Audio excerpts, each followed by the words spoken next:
احمدہ وصلی علی رسولہ الکریم اما بعد فاعوذ باللہ من الشیطان الرجیم بسم اللہ الرحمن الرحیم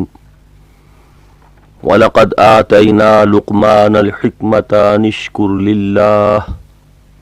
وَمَنْ يَشْكُرْ فَإِنَّمَا يَشْكُرُ لِنَفْسِهِ وَمَنْ كَفَرَ فَإِنَّ اللَّهَ غَنِيٌّ حَمِيدٌ وَإِذْ قَالَ لُقْمَانُ لِابْنِهِ وَهُوَ يَعِظُهُ يَا بُنَيَّ لَا تُشْرِكْ بِاللَّهِ إِنَّ الشِّرْكَ لَظُلْمٌ عَظِيمٌ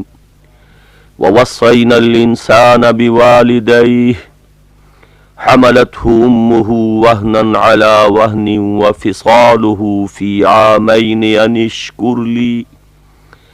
اشْكُرْ لِي وَلِوَالِدَيْكَ إِلَيَّ الْمَصِيرُ وَإِنْ جَاهَدَاكَ عَلَىٰ أَنْ تُشْرِكَ بِي مَا لَيْسَ لَكَ بِهِ عِلْمٌ فَلَا تُطِعْهُمَا وَصَاحِبْهُمَا فِي الدُّنْيَا مَعْرُوفًا وَاتَّبِعْ سَبِيلَ مَنْ أَنَابَ إِلَيَّ ثُمَّ إِلَيَّ مَرْجِعُكُمْ فَأُنَبِّئُكُمْ بِمَا كُنْتُمْ تَعْمَلُونَ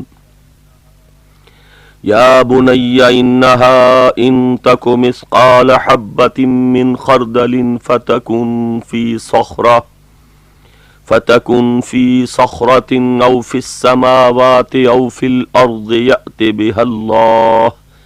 إن الله لطيف خبير يا بني أقم الصلاة وأمر بالمعروف وانه عن المنكر واصبر على ما أصابك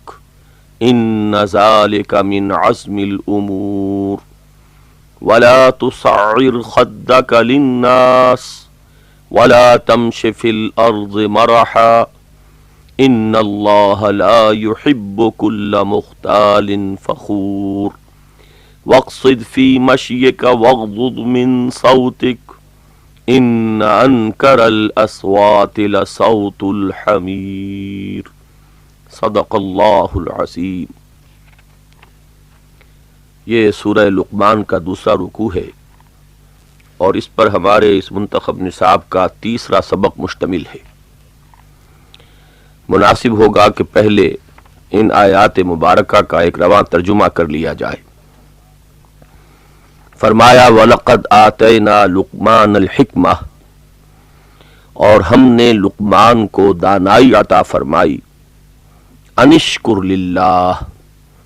کہ شکر کر اللہ کا، وَمَن يَشْكُرْ فَإِنَّمَا يَشْكُرُ لِنَفْسِهِ، اور جو کوئی شکر کرتا ہے تو وہ اپنے ہی بھلے کے لیے کرتا ہے، وَمَن كَفَرَ، اور جو کفران نعمت کرتا ہے، فَإِنَّ اللَّهَ غَنِيٌّ حَمِيدٌ، تو یقیناً اللہ تعالی بے نیاز ہے اور اپنی ذات میں از خود محمود ہے۔ وَإِذْ قَالَ لُقْمَانُ لِابْنِهِ وَهُوَ يَعِظُهُ، اور یاد کرو جب کہ کہا لقمان نے اپنے بیٹے سے اور وہ اسے نصیحت کر رہے تھے، یا بنی لا تشرک باللہ، اے میرے بچے اللہ کے ساتھ شرک مت کیجو، ان الشرک لظلم عظیم، یقیناً شرک بہت بڑی ناانصافی ہے۔ وَوَصَّيْنَا الْإِنسَانَ بِوَالِدَيْهِ، اور ہم نے تاکید کی ہے انسان کو اس کے والدین کے بارے میں، حَمَلَتْهُ أُمُّهُ وَهْنًا عَلَى وَهْنٍ وَفِصَالُهُ فِي عَامَيْنِ، اسے اٹھائے رکھا اس کی ماں نے کمزوری پر کمزوری جھیل کر، اور اس کا دودھ چھڑانا ہے 2 سالوں میں۔ اَنِ اشْكُرْ لِي، کہ شکر کر میرا، وَلِوَالِدَيْكَ، اور اپنے والدین کا، إِلَيَّ الْمَصِيرُ، میری ہی طرف لوٹنا ہے۔ وَإِنْ جَاهَدَاكَ عَلَىٰ أَن تُشْرِكَ بِي مَا لَيْسَ لَكَ بِهِ عِلْمٌ فَلَا تُطِعْهُمَا، اور اگر وہ دونوں تجھ سے جھگڑیں اس پر کہ تو شریک ٹھہرائے میرے ساتھ جس کے لیے تیرے پاس کوئی علم نہیں ہے، تو ان دونوں کا کہنا مت مان۔ وَصَاحِبْهُمَا فِي الدُّنْيَا مَعْرُوفًا، اور ساتھ رہ ان دونوں کے ساتھ دنیا میں بھلے طریقے سے، واتبع سبیل من اناب الی، اور پیروی کر اس شخص کے راستے کی جس نے اپنا رخ میری طرف کر لیا ہو، ثم الی مرجعکم، پھر میری ہی طرف تم سب کو لوٹنا ہے، فانبئکم بما کنتم تعملون، تو پھر میں جتلا دوں گا جو کچھ کہ تم کرتے رہے تھے۔ یا بنیا، اے میرے بچے، انہا ان تک مثقال حبۃ من خردل، اگر ہو وہ یعنی نیکی یا بدی ایک رائی کے دانے کے ہم وزن، فتکن فی صخرہ، پھر ہو وہ کسی چٹان میں، او فی السماوات، یا آسمانوں میں، او فی الارض، یا زمین میں، یأت بہ اللہ، اللہ اسے لے آئے گا، ان اللہ لطیف خبیر، یقیناً اللہ باریک بین ہے، باخبر ہے۔ یا بنیا، اے میرے بچے، اقم الصلاۃ، نماز کو قائم رکھ، وامر بالمعروف، اور نیکی کا حکم دے،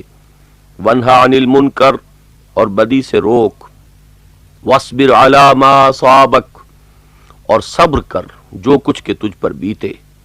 ان ذالک من عزم الامور، یقیناً یہ بڑی ہمت کے کاموں میں سے ہیں۔ ولا تصعر خدک للناس، اور لوگوں سے کج ادائی اختیار نہ کر، کج رخی اختیار نہ کر،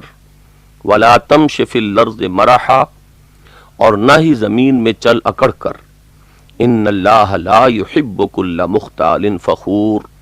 یقیناً اللہ کو پسند نہیں ہے جو اترانے والے ہوں اور فخر کرنے والے۔ وقصد فی مشیک، اور اپنی چال میں میانہ روی اختیار کر، وغضض من صوتک، اور اپنی آواز کو نیچا رکھ، ان انکر الاصوات لصوت الحمیر،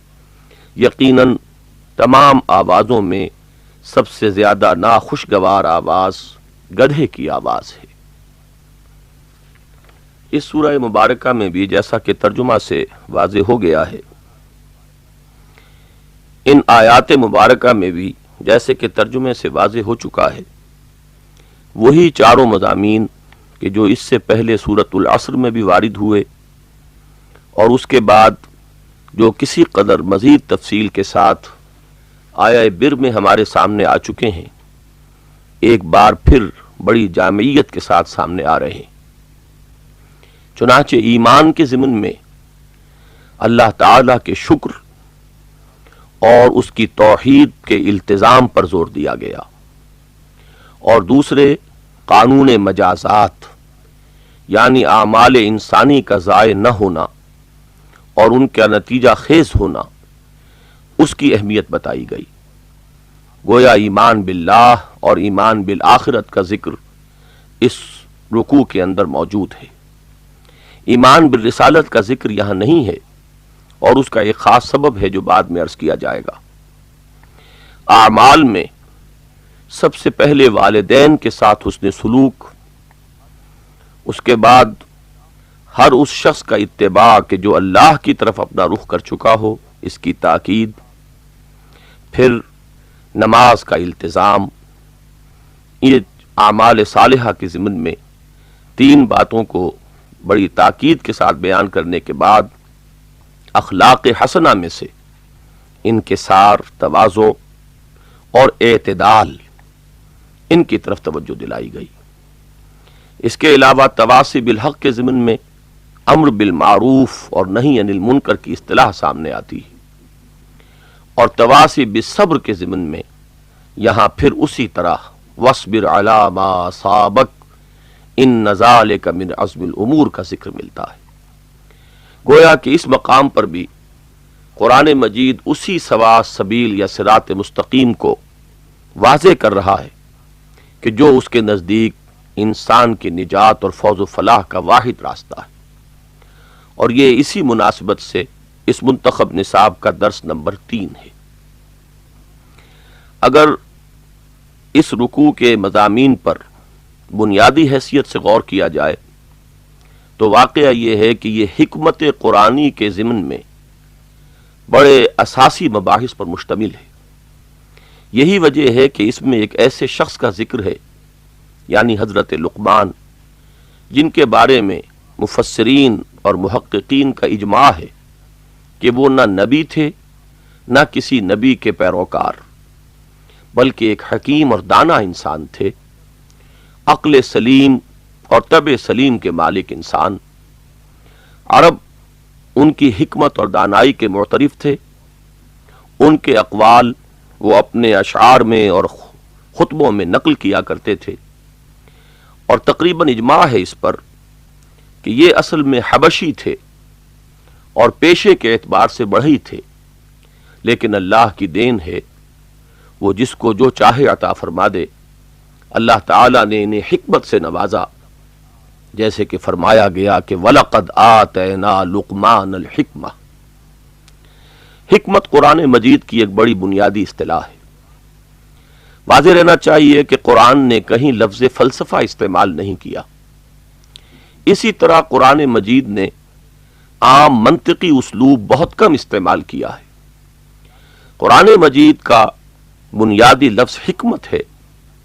جو ہے، کاف اور میم سے بنا ہے۔ اس مادے سے بننے والے الفاظ میں ایک مفہوم مشترک ہے، یعنی کسی شے میں پختگی کا پایا جانا، ایسی پختگی کہ وہ اپنا دفاع کر سکتی ہو۔ اسی سے لفظ استحکام بنتا ہے، کوئی چیز مستحکم ہو جاتی ہے جب وہ اپنے وجود کو برقرار رکھ سکے اور اپنی مدافعت کر سکے۔ حکمت در حقیقت انسانی عقل کی وہ پختگی ہے، انسانی شعور کی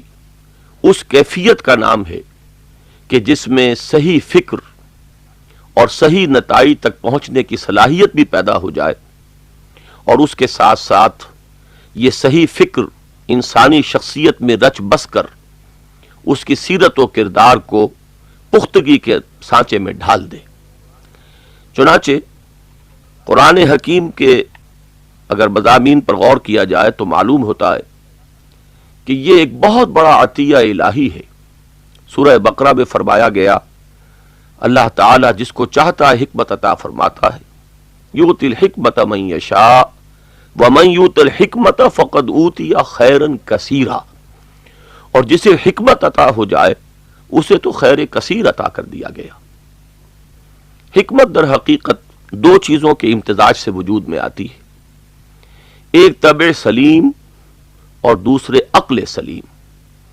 ان دونوں کی رہنمائی میں جب انسان سوچتا ہے، غور و فکر کرتا ہے، تو جن نتائج تک وہ پہنچتا ہے وہ اپنی اصل کے اعتبار سے تقریباً وہی ہیں کہ جن کی تعلیم انبیاء کرام نے بذریعہ وحی دی ہے۔ چنانچہ اس آیہ مبارکہ میں حکمت کا لازمی نتیجہ شکر خداوندی بیان ہوا ہے۔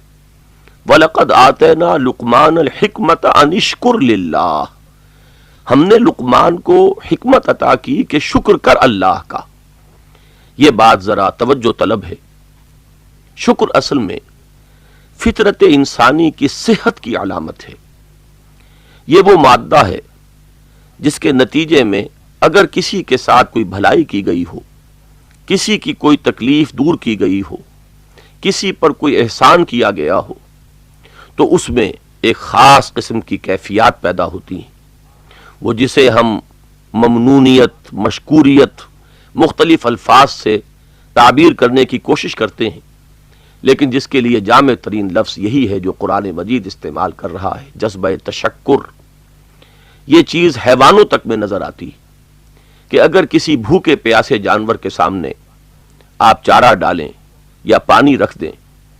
تو وہ اپنی بھوک یا پیاس کی تسکین کے بعد اپنا سر اٹھا کر جب آپ کو دیکھے گا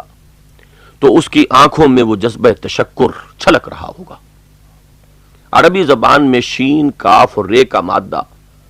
بنیادی طور پر دو مفہوم ادا کرنے کے لیے آتا ہے۔ عین شکرا، یہ وہ چشمہ ہے جس میں پانی خود بخود ابل رہا ہو، اور دابۃ شکور اس چوپائے کو کہتے ہیں کہ جس کی اگر ٹہل کی جا رہی ہو، سیوا کی جا رہی ہو، کھانے پینے کو صحیح دیا جا رہا ہو، تو وہ فربا ہو اور اس کے جسم پر اس خدمت اور ٹہل کے آثار نمایاں ہو جائیں۔ ان دونوں کو جمع کر لیجئے تو شکر وہ جذبہ ہے جو فطرت صحیحہ میں پیدا ہوتا ہے کسی نیکی، کسی خیر، کسی بھلائی، کسی احسان کے رد عمل کے طور پر، اور یہ گویا کہ انسانی قلب کی گہرائیوں سے اس چشمے کے مانند پھوٹتا ہے اور ابلتا ہے کہ جس کو عیناً شکرہ میں جس کا نقشہ کھینچا گیا ہے۔ تو در حقیقت شکر جو ہے وہ انسانی فطرت کی صحت کی علامت ہے۔ اگر کسی میں یہ جذبہ تشکر موجود نہیں ہے تو اس کا مطلب یہ ہے کہ اس کی فطرت مسخ ہو چکی ہے، یا یوں کہیے کہ اس کی فطرت کے سوتے خشک ہو چکے ہیں۔ یہ بات نبی اکرم صلی اللہ علیہ وسلم نے یوں ادا فرمائی کہ من لم یشکر الناس لا یشکر اللہ، جو شخص لوگوں کا شکر ادا نہیں کرتا وہ کبھی اللہ کا شکر بھی ادا نہیں کرے گا، اس لیے کہ اس کی فطرت کے سوتے خشک ہو چکے، اس کی فطرت مسخ ہو چکی۔ شکر تو ایک وحدت ہے، اگر بندوں کا شکر ادا کرو گے تو ہی اللہ کا بھی شکر ادا کرنے کی توفیق نصیب ہوگی۔ امام راغب رحمۃ اللہ علیہ نے شکر کے 3 مدارج بیان کیے ہیں۔ سب سے پہلے شکر بالقلب ہے کہ منعم کے انعام و احسان کا احساس و ادراک ہو۔ پھر شکر باللسان ہے، زبان سے اس شکر کے جذبے کو الفاظ کا جامہ پہنا کر ادا کیا جائے ہدیہ تشکر کے طور پر۔ اور تیسرے پھر شکر بالجوارح ہے، اپنے پورے وجود سے شکر کرنا، وہ اس نعمت کا حق ادا کرنا جو تمہیں دی گئی۔ مثلا اگر کوئی باپ اپنے بچے کو ایک بہت عمدہ کتاب دے تو بچہ اگر وہ مہذب ہے اپنے والد کا فوراً شکریہ ادا کر دے گا، لیکن یہ کہ اگر وہ اس کتاب کو کہیں کسی طاق یا الماری میں رکھ کر بھول جائے اور جس مقصد کے لیے وہ کتاب اس کے والد نے اسے دی تھی اس سے فائدہ نہ اٹھائے اور وہ مقصد پورا نہ ہو تو گویا کہ یہ شکر کے منافی ہوگا۔ ادائے حقوق کا فلسفہ اسی شکر کی بنیاد پر اس رکوع میں آگے آنے والا ہے کہ شکر ہی کا ایک درجہ یہ بھی ہے کہ نعمت کا حق ادا کیا جائے۔ اب آپ غور فرمائیے، انسان جب اس دنیا میں آنکھ کھولتا ہے، بچپن میں اسے اپنے والدین کے بارے میں سب سے پہلے یہ احساس ہوتا ہے مجھے کھلانے پلانے والے یہ ہیں، میری حفاظت کرنے والے یہ ہیں، میری تکلیف پر تڑپ اٹھنے والے یہ ہیں، لہذا اس کا وہ پورا جذبہ تشکر اپنے والدین کی ذات پر مرتکز ہو جاتا ہے۔ جیسے جیسے اس کا شعوری ارتقاء ہوتا ہے، اس کے عقل کا کینوس وسیع ہوتا ہے، اسے معلوم ہوتا ہے کہ میرے محسنوں میں میرے اعزاء و اقربا بھی ہیں۔ آگے چل کر اس پر یہ حقیقت کھلتی ہے میری قوم بھی میری محسن ہے، میری محافظ ہے، یہ زمین بھی میری محسن ہے جہاں سے میرے لیے غذا کے چشمے ابل رہے ہیں، اور یہ آسمان اور زمین، یہ سورج اور ستارے، میں ان سب کا ممنون احسان ہوں۔ سورج کی تمازت ہے کہ جس سے یہ فصلیں پک رہی ہیں۔ اس طرح جیسے جیسے انسان کا شعور وسیع ہوتا ہے اس کا جذبہ تشکر پھیلتا چلا جاتا ہے۔ پھر یہ کہ شکر کا ایک لازمی تقاضا یہ بھی ہے کہ فطرت انسانی یہ چاہتی ہے کہ اپنے منعم کا کچھ بدلہ ادا کرے، جس محسن نے اس پر احسان کیا ہے اس کی وہ بھی کوئی خدمت بجا لائے۔ جہاں تک تو یہ انسانوں کا معاملہ ہے، والدین کے احسانات کا بدلہ انسان ان کا ادب کر کے، ان کے حقوق ادا کر کے کسی صورت میں کسی درجے میں ادا کرنے کی کوشش کرتا ہے۔ اپنے وطن کی خدمت، اپنی قوم کے لیے، اس کی عظمت کے لیے، اس کی سربلندی کے لیے محنت اور ایثار اور قربانی، یہ در حقیقت اسی جذبہ تشکر کا رد عمل ہے۔ لیکن جہاں وہ یہ محسوس کرتا ہے کہ یہ فوق الفطری محسنین اب سورج کے احسان کا بدلہ کیا چکائے، زمین کے احسان کا بدلہ کیسے ادا کرے، یہاں آ کر وہی جذبہ تشکر جذبہ عبودیت میں ڈھل جاتا ہے۔ جس ہستی کے احسانات کا بدلہ وہ نہ چکا سکے اس کے سامنے دست بستہ کھڑا ہوتا ہے، اس کے سامنے سر جھکاتا ہے، اس کی مدح سرائی کرتا ہے، اس کی حمد و ثنا بیان کرتا ہے، اور اس طریقے سے جذبہ تشکر جذبہ عبودیت میں ڈھل جاتا ہے۔ انسان اگر عقل سلیم کی رہنمائی میں مزید اپنے سفر کو جاری رکھے تو اس کے بعد ایک اور چھلانگ لگا کر اس پر یہ حقیقت منکشف ہوتی ہے کہ اس پوری کائنات کا ایک خالق اور ایک مالک ہے۔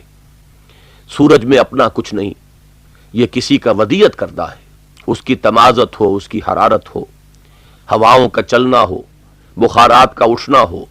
بارشوں کا برسنا ہو، زمین سے اس کی رویدگی کے خزانوں کا نکلنا ہو، یہ سب ایک ہستی ہے، ایک خالق و مالک، ایک رب العالمین ہے۔ یہ سب در حقیقت اس کی ربوبیت کا ظہور ہے۔ تو وہ سارا جذبہ تشکر جو والدین کی ذات سے شروع ہوا تھا اور وہ پھر پوری کائنات میں پھیل گیا تھا، پھر ایک مرتبہ مرتکز ہو جاتا ہے ذات باری تعالیٰ پر، اور یہ شکر جو ہے وہ پھر سزاوار حقیقی اس کا انسان اللہ کو سمجھتا ہے۔ یہاں گویا کہ وہ فطرت کی صحت اور عقل کی سلامتی اس منزل تک پہنچ گئی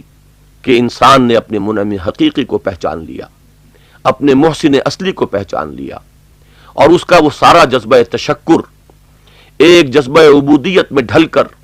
اللہ کی بندگی کے سانچے میں وہ عبادت کی صورت اختیار کر گیا۔ یہ ہے قرآن مجید کے فلسفے کا، یوں کہنا چاہیے کہ پہلا سبق۔ یہی وجہ ہے کہ قرآن مجید کی عظیم ترین اور اولین صورت انہی الفاظ سے شروع ہوتی ہے، الحمدللہ رب العالمین۔ ساری حمد و ثنا، ساری تعریف، کل شکر کا سزاوار اس ذات کے لیے ہے، اس کے لیے ہے کہ جو تمام جہانوں کا پالنہار اور پروردگار ہے۔ یہاں یہ بات یوں اس طرح کہی گئی کہ وَلَقَدْ آتَيْنَا لُقْمَانَ الْحِكْمَةَ أَنِ اشْكُرْ لِلَّهِ وَمَنْ يَشْكُرْ فَإِنَّمَا يَشْكُرُ لِنَفْسِهِ۔ جو کوئی شکر ادا کرتا ہے وہ اپنے بھلے کو کرتا ہے، اس کی اپنی شخصیت کے ارتقاء کا رخ صحیح ہو گیا، وہ اپنی سیرت و کردار کی تعمیر صحیح انداز پر کر سکے گا۔ اگر اس کی شخصیت مسخ ہو چکی تھی، اگر اس کی شخصیت اس درجے مسخ ہو چکی تھی کہ اس میں شکر کا مادہ ہی نہ رہا، تب بھی گویا کہ انسانی شخصیت جو ہے وہ مر چکی۔ اور اگر عقل سلیم نے اسے اپنے منعم حقیقی تک نہیں پہنچایا، تب بھی اس کی شخصیت غلط رخ پر پڑ جائے گی۔ اگر کوئی شخص اپنے منعم حقیقی کو پہچان لے تو گویا کہ اس میں خود اس کی اپنی شخصیت کی صحیح تعمیر کا راز مثمر ہے۔ وَمَن يَشْكُرْ فَإِنَّمَا يَشْكُرُ لِنَفْسِهِ وَمَن كَفَرَ، اور جو کفران نعمت کی روش اختیار کرے تو اللہ تو بے نیاز ہے، اسے کسی کی کوئی احتیاج نہیں، کسی کے شکر سے اس کا کوئی ضرورت نہیں کہ جو پوری ہوتی ہو، اور کسی کے کفران نعمت سے اس کے کارخانہ قدرت میں کوئی کمی نہیں کہ جو پیدا ہو جاتی ہو۔ وہ حمید ہے، اپنی ذات میں خود محمود ہے۔ اس کی اگر کوئی حمد کرتا ہے تو اس کا بھلا بھی خود اسی کو پہنچتا ہے، اللہ تعالیٰ کو حمد کی بھی کوئی احتیاج نہیں۔ یہ گویا کہ حکمت قرآنی کی اصل اساس ہے جس کو اس رکوع میں معین کیا گیا۔ اب حضرت لقمان کی نصیحتوں کا سلسلہ شروع ہوتا ہے۔ اس میں سب سے پہلی نصیحت اللہ کے حق کی ادائیگی ہے، اور وہ یہ ہے کہ اس کے ساتھ شرک نہ کیا جائے۔ یہ اپنی جگہ پر ایک بہت عظیم اور بہت اہم مضمون ہے۔ شرک کی حقیقت کیا ہے، شرک کے اقسام کیا ہیں۔ ہمارا دین دین توحید ہے، اور اس میں سب سے بڑا جرم، ناقابل معافی گناہ شرک ہے۔ حضرت لقمان بھی جب توحید خداوندی تک پہنچ گئے تو انہوں نے اپنے انتقال کے وقت اپنے بیٹے کو اپنی سوچ و بچار، اپنے غور و فکر کا جو ملخص، اس کا جو خلاصہ اور نتیجہ منتقل کیا، اس میں سر فہرست بات یہی آئی کہ یا بنی لا تشرک باللہ ان الشرک لظلم عظیم، اے میرے بچے اللہ کے ساتھ شرک مت کیجو، اس لیے کہ سب سے بڑا ظلم اور سب سے بڑی ناانصافی شرک ہے۔ اس کے بعد اللہ تعالیٰ نے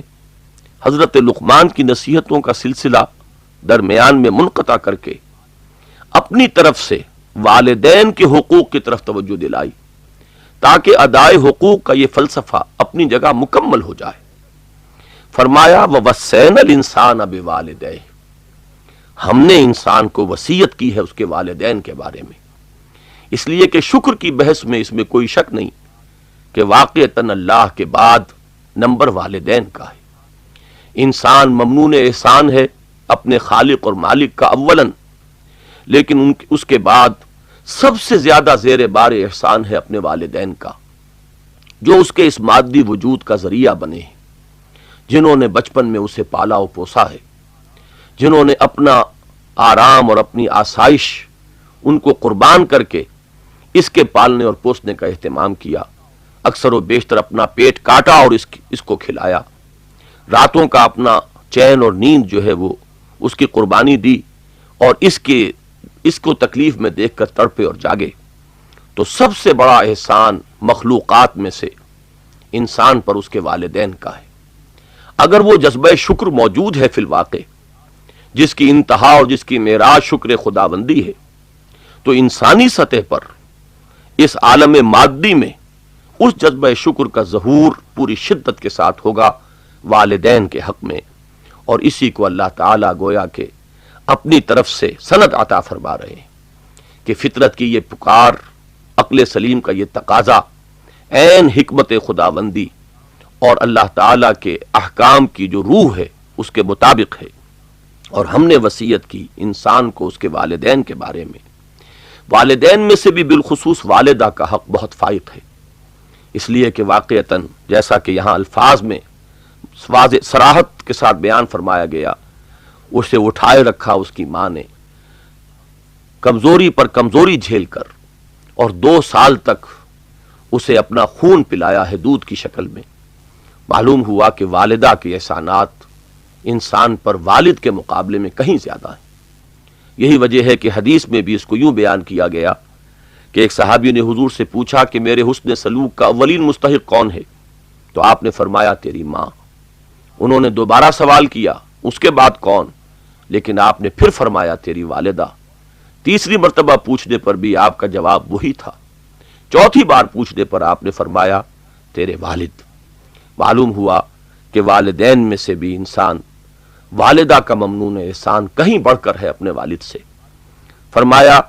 ہماری وصیت یہ ہے انشکر لی ولی والدیک، شکر ادا کرو میرا شکر بہرحال مقدم ہے،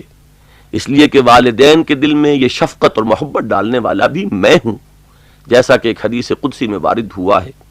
کہ اللہ تعالیٰ نے اپنی رحمت کے 100 حصے کیے، جن میں سے 99 اپنے پاس رکھے اور ایک حصہ پوری خلق میں تقسیم کر دیا۔ والدین کے دلوں میں اولاد کے لیے محبت و شفقت، اور بہنوں اور بھائیوں کے مابین محبت اور مودت کا رشتہ، اور شوہر اور بیوی کے مابین الفت و مودت کا تعلق، یہ سب اسی رحمت خداوندی کے 100ویں حصے کا ظہور ہے۔ انشکر لی، شکر ادا کرو میرا، ولی والدیک، اور اپنے والدین کا،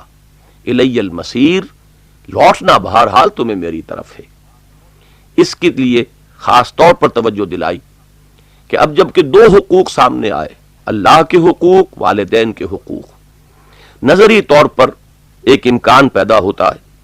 کہ ان دونوں میں تصادم ہو جائے تو انسان کیا کرے۔ اللہ کا حق یہ ہے کہ اس کے ساتھ شرک نہ کیا جائے، والدین کا حق یہ ہے کہ ان کا کہنا مانا جائے۔ اگر والدین اولاد کو مجبور کریں کہ وہ اللہ کے ساتھ شرک کریں تو انسان کیا کرے؟ منطقی طور پر یہ ایک سوال پیدا ہوتا ہے جس کا جواب دے دیا گیا، اگر وہ تجھے مجبور کریں کہ تو میرے ساتھ شریک ٹھہرائے، جس کے لیے کوئی سند نہ عقل میں ہے نہ فطرت میں ہے، نہ کوئی سند کسی اتاری ہوئی کتاب میں ہے، کسی آسمانی صحیفے میں ہے، تو یہاں والدین اپنے حقوق سے تجاوز کر رہے ہیں، اپنے حدود سے آگے بڑھ رہے ہیں، لہٰذا ان کا کہنا مت مانو۔ لیکن اس کے معنی یہ بھی نہیں ہے کہ ان کے تمام حقوق اس سے ساقط ہو گئے۔ قرآن مجید میں ایک غایت درجے کا توازن ہے۔ یہاں بھی فرمایا فلا تطعهما وصاحبهما فی الدنیا معروفا،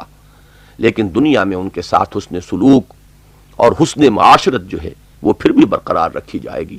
اس لیے کہ بہرحال ان کے تمام حقوق اس سے ساقط نہیں ہو جاتے۔ البتہ والدین کا اتباع ان کے حقوق میں شامل نہیں ہے۔ اگر والدین خود خدا پرست ہیں، سچے موحد ہیں، حق اور صداقت کے راہ پر چلنے والے ہیں، تو نور علی نور ہے، انسان ان کا اتباع کرے۔ لیکن اگر صورت برعکس ہو تو اتباع اور پیروی ان کے نقش قدم کی کرو جنہوں نے اپنا رخ میری طرف کر لیا ہو۔ واتبع سبیل من اناب الی ثم الی مرجعکم، پھر میری ہی طرف تم سب کو لوٹ کر آنا ہے۔ وَإِلَيَّ فَأُنَبِّئُكُم بِمَا كُنتُمْ تَعْمَلُونَ، اور میں جتلا دوں گا ہر ایک کو کہ اس نے کیا کیا، والدین کیا کر کے لائے ہیں اور اولاد کیا کر کے حاضر ہوئی ہے۔ یہاں وہ سلسلہ جو حضرت لقمان کے نصائح میں اللہ تعالیٰ کی طرف سے اس فلسفہ حقوق کو مکمل کرنے کے لیے بڑھا دیا گیا تھا ختم ہوتا ہے، اور اس کے بعد پھر حضرت لقمان کی نصیحتوں کا سلسلہ شروع ہوتا ہے۔ یا بنی انہا ان تک مثقال حبۃ من خردل، یہ ہے در حقیقت ایمان بالآخرہ، قانون مجازات، اعمال انسانی ضائع ہونے والی شے نہیں ہے، نیکی ہو خواہ بدی، اور خواہ وہ کتنی چھوٹی ہو، رائی کے دانے کے ہم وزن ہو، اور خواہ وہ کہیں کی گئی ہو، کہیں وہ عمل کہیں زمین کے پیٹ میں گھس کر کیا گیا ہو، کہیں فضا کی پہنائیوں میں کیا گیا ہو، کہیں کسی چٹان میں گھس کر کیا گیا ہو، اللہ تعالیٰ کی نگاہوں سے پوشیدہ نہیں ہے، اللہ اس کو لے آئے گا۔ یہ گویا کہ اجمالاً ایمان بالآخرہ ہے۔ گویا کہ حضرت لقمان کے نصائح میں ایمان باللہ کا ذکر بھی آ گیا، التزام توحید کی تاکید بھی آ گئی، ایمان بالآخرہ کا اجمالی تذکرہ بھی آ گیا۔ یہی وہ دونوں چیزیں ہیں جن تک انسان عقل سلیم کی رہنمائی میں پہنچ جاتا ہے۔ ایمان بالرسالت کا اس پورے سلسلہ کلام میں ذکر اس لیے نہیں ہے کہ نہ وہ خود نبی تھے نہ وہ کسی نبی کے متبع تھے، بلکہ وہ تو خود ایک حکیم و دانا انسان تھے جن کی عقل سلیم نے انہیں ان نتائج تک پہنچایا۔ اور چونکہ یہ رکوع حکمت قرآنی کے مباحث پر مشتمل ہے، لہذا اس میں نبوت و رسالت، ایمان بالملائکہ، یا وہ چیزیں، آخرت کا وہ پہلو جو صرف نبی کے بتانے سے معلوم ہو سکتا ہے، یعنی جنت اور دوزخ اور اس کی تفاصیل، اس پورے بحث میں ان کا کوئی ذکر نہیں۔ اس کے بعد وہ مضمون آ گیا جو سورۃ العصر میں تمام و کمال بیان ہو چکا ہے۔ اے میرے بچے، اقم الصلاۃ، خدا کو پہچان لیا ہے تو خدا کے ساتھ ایک تعلق قائم رکھنا ضروری ہے، اور اس کا ذریعہ نماز ہے۔ اس نماز کو قائم رکھو تاکہ تمہارا قلبی و ذہنی رشتہ اللہ کے ساتھ استوار رہے، تم اس دنیاوی مصروفیات میں مصروف ہو کر گم ہو کر نہ رہ جاؤ، بلکہ تمہارا دل اور تمہارا ذہن اللہ کو مستحضر رکھے، اس کے لیے نماز قائم رکھو۔ اور پھر فرمایا وَأْمُرْ بِالْمَعْرُوفِ وَانْهَ عَنِ الْمُنْكَرِ، یہ تواصی بالحق کے لیے ایک اصطلاح ہے، ہر نیکی کا، ہر خیر کا۔ اور جاننا چاہیے کہ قرآن مجید نیکی کے لیے، خیر کے لیے لفظ معروف استعمال کرتا ہے۔ معروف جانی پہچانی چیز، اللہ نے نفس انسانی کو اندھا بہرا نہیں بنایا، اسے نیکی اور بدی کا شعور عطا کیا ہے۔ انسان جانتا ہے کیا خیر ہے، اور نفس انسانی میں اس کی طرف ایک کشش فطری طور پر پائی جاتی ہے۔ تو فرمایا وَأْمُرْ بِالْمَعْرُوفِ وَانْهَ عَنِ الْمُنْكَرِ، معروف کا حکم دو۔ امر کا لفظ عربی میں حکم کے لیے بھی آتا ہے، مشورے کے لیے بھی آتا ہے، کسی کو کسی بات کی ترغیب دلانے کے لیے بھی آتا ہے۔ گویا کہ یہاں لفظ امر میں وہ تمام مراتب آ جائیں گے کہ اگر کہیں زور ہے اور قوت اور اختیار ہے تو اس قوت اور اختیار کے ساتھ نیکی کو نافذ کیا جائے اور بدی کو بلیا میٹ کیا جائے۔ اگر کہیں وہ صورت حاصل نہیں ہے، انسان اپنی زبان سے واعظ و نصیحت، افہام و تفہیم، ترغیب و تشویق کے جتنے بھی طریقے ممکن ہوں ان کو بروئے کار لا کر نیکی کا پرچار کرے اور بدی کا استحصال کرنے کی کوشش کرے۔ اگر یہ بھی نہ ہو، جیسے کہ ایک حدیث میں وارد ہوا ہے کہ 3 درجے ہیں، نبی اکرم صلی اللہ علیہ وسلم نے فرمایا من رأى منکم منکرن، جو کوئی بھی تم میں سے کسی منکر کو دیکھے، کسی برائی کو دیکھے جس سے فطرت انسانی ابا کرتی ہے، جس کو تم خود جانتے ہو کہ وہ بری ہے۔ چونکہ یہ رکوع جیسا کہ میں عرض کر چکا ہوں یہ حکمت قرآنی کے اساسی مباحث پر مشتمل ہے، تو خیر و شر کے لیے بھی وہی فطرت اور فطرت کا فیصلہ، اس کی طرف ان الفاظ میں اشارہ کر دیا گیا کہ نیکی کیا ہے اور بدی کیا ہے، فطرت انسانی اس کو بخوبی جانتی ہے۔ جیسا کہ آخری پارے میں فرمایا وَنَفْسٍ وَمَا سَوَّاهَا فَأَلْهَمَهَا فُجُورَهَا وَتَقْوَاهَا، اور نفس انسانی گواہ ہے، اور جو اس کو بنایا اور سنوارا، اور جس نے اسے بنایا اور سنوارا، اس بات پر اور اس کو الہامی طور پر عطا فرما دیا فجور اور تقوی کا علم، یہ ہے در حقیقت فطرت انسانی کے بارے میں وہ رائے کہ انسان جس طرح سماعت اور بصارت سے مسلح کر کے اس دنیا میں بھیجا گیا، اسی طرح ایک باطنی بصیرت بھی اس میں ودیعت کی گئی ہے، جس کی بنیاد پر وہ نیکی اور بدی کو پہچانتا ہے۔ تو وہ منکر جہاں کہیں بھی نظر آئے، من رآ منکم منکرا فلیغیرہ بیدہ، جو شخص بھی تم میں سے کسی برائی کو دیکھے اس پر لازم ہے کہ اسے اپنے ہاتھ سے بدل دے، فإن لم یستطع فبلسانہ، اور اگر اس کی استطاعت نہ رکھتا ہو تو اپنی زبان سے اس کو بدلنے کی کوشش کرے، فإن لم یستطع فبقلبہ، اور اگر اس کی بھی استطاعت نہ رکھتا ہو، حالات اتنے نامساعد ہوں کہ زبانوں پر بھی پہرے بٹھا دیے گئے ہوں اور تالے ڈال دیے گئے ہوں، تب بھی آخری درجے میں یہ تو ہو کہ دل سے اس کو برا جانے، دل میں اسے ایک اضطراب کی کیفیت محسوس ہو، ایک گھٹن کا احساس ہو کہ یہ کیا ہو رہا ہے۔ وہ کم سے کم رات کو پاؤں پھیلا کر تو نہ سوئے، بالکل جس طرح کہ اگر کسی کا کوئی بچہ بیمار ہو اور اس نے ہر ممکن علاج کر لیا ہو، جہاں جہاں سے ممکن ہو اس نے ہر صورت اس علاج کی اختیار کر لی ہو، اور بالآخر مایوس ہو چکا ہو کہ اب علاج کی کوئی صورت ممکن نہیں ہے، اور بچہ اگر تڑپ رہا ہو تو چاہے علاج ممکن نہیں ہے، باپ بہرحال سو نہیں سکے گا، اس کی طبیعت پر ایک اضطراب اور پریشانی کی کیفیت، ایک صدمے کا سا احساس برقرار رہے گا۔ یہ آخری درجہ ہے جو حضور نے فرمایا اگر بدی کو دیکھ کر یہ کیفیت بھی نفس انسانی میں پیدا نہ ہو، آپ نے فرمایا یہ فذالک اضعف الایمان، یہ ایمان کا کمزور ترین درجہ ہے۔ اور ایک اور حدیث میں الفاظ وارد ہوئے ہیں وما وراء ذالک حبۃ خردل من الایمان، اس کے بعد تو ایمان رائی کے دانے کے برابر بھی موجود نہیں ہے۔ اگر بدی کو انسان دیکھے اور اس پر کوڑھے بھی نہیں، اگر اسے اس پر رنج اور افسوس بھی نہ ہو، اپنے کچھ نہ کر سکنے کا ایک احساس جو ہے صدمے کی صورت اختیار کر کے اگر اس پر مسلط نہ ہو جائے تو اس کے معنی یہ ہے کہ ایمان سرے سے موجود نہیں۔ تو فرمایا حضرت لقمان نے اپنے بیٹے سے وَأْمُرْ بِالْمَعْرُوفِ وَانْهَ عَنِ الْمُنْكَرِ، نیکی کا حکم دو، نیکی کے پرچارک بنو، دنیا میں نیکی کا بول بالا کرنے کی کوشش کرو، اس کے لیے اگر قوت ہو تو قوت کا استعمال، اگر یہ نہ ہو تو ترغیب و تشویق اور واعظ و نصیحت کی جو صورت ممکن ہو اس کو بروکار لاؤ اور بدی کا استحصال کرو۔ وَاصْبِرْ عَلَى مَا أَصَابَكَ، وہی ترتیب ہے جو سورۃ العصر میں تھی، تواصی بالحق کے بعد تواصی بالصبر کا مرحلہ لازماً آتا ہے۔ اگر تم حق کی تبلیغ کرو گے، اگر نیکی کا پرچار کرو گے، اگر بدی سے روکو گے تو تم پر آزمائشیں آئیں گی،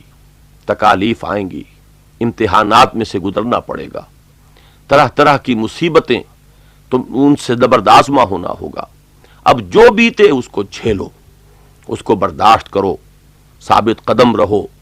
جان جاتی ہے تو جائے، اور اگر بال چھنتا ہے تو چھن جائے، اگر نقد متاع حیات جو ہے اس کے چھننے کا موقع آ جائے تب بھی انسان قدم پیچھے نہ ہٹائے۔ وَاصْبِرْ عَلَى مَا صَابَكَ، اور پھر جھیلو اور برداشت کرو جو بھی تم پر بیتے۔ إِنَّ ذَلِكَ مِنْ عَزْمِ الْأُمُورِ، اس لیے کہ یہ باتیں بڑے ہمت کے کاموں کی ہیں، یہ بات تھر دلے لوگوں کے کرنے کی نہیں، یہ کام بڑے صاحب عظیمت لوگوں کے کرنے کا ہے۔ در حقیقت جن لوگوں میں سیرت و کردار کی طاقت موجود نہ ہو، کم ہمت اور تھر دلے لوگ، وہ کسی نہ کسی منزل پر رہ جاتے ہیں۔ یہ انہی لوگوں کا معاملہ ہے جن کا کردار قوی ہے، جن کی سیرتیں مضبوط ہو، کہ وہ سب سے پہلے یہ دیکھتے ہیں کہ حق کیا ہے اور باطل کیا، اور جب حق ان پر منکشف ہو جاتا ہے اس کے لیے ان میں ایک حمیت پیدا ہوتی ہے، اس حق کا بول بالا کرنے کے لیے وہ تن من دھن لگانے کے لیے آمادہ ہو جاتے ہیں، اور عملاً پھر جب تکلیف آتی ہے اس کو جھیلتے ہیں، مسکراتے ہوئے ان آزمائشوں کی بھٹیوں میں کود جاتے ہیں۔ بے خطر کود پڑا آتش نمرود بے عشق، عقل ہے محو تماشائے لبے بام ابھی، ان ذالک من عزم الامور، یقیناً یہ بڑے ہمت کے کاموں میں سے۔ آخر میں انسانی شخصیت کا ایک حسن، یوں کہیے کہ ایک عمارت جب تعمیر ہو چکتی ہے اس کی مضبوطی کا معاملہ تو اس کے سٹرکچر پر ہے، بنیادیں کتنی قوی ہیں، دیواریں کتنی مضبوط ہیں، چھت کتنی مضبوط ہے، لیکن اس کے بعد اس کے کچھ نقوش و نگار، اس کی فنیشنگ، جس سے اس کے اندر ایک دل آویزی پیدا ہوتی ہے، جس سے اس میں ایک حسن اور جاذبیت کا اضافہ ہوتا ہے۔ انسانی شخصیت کی تعمیر کے لیے اصل اصول تو وہی ہیں جو بیان ہو چکے: فطرت کی سلامتی، عقل کی سلامتی، شکر خداوندی تک پہنچ جانا، توحید خداوندی کا التزام، ادائے حقوق پر کمر بستہ ہو جانا، جن میں اللہ کے حق کے بعد سر فہرست والدین کے حقوق ہیں، پھر اللہ کی یاد کے لیے نماز کو قائم رکھنا، نیکی کے پرچارک بن جانا،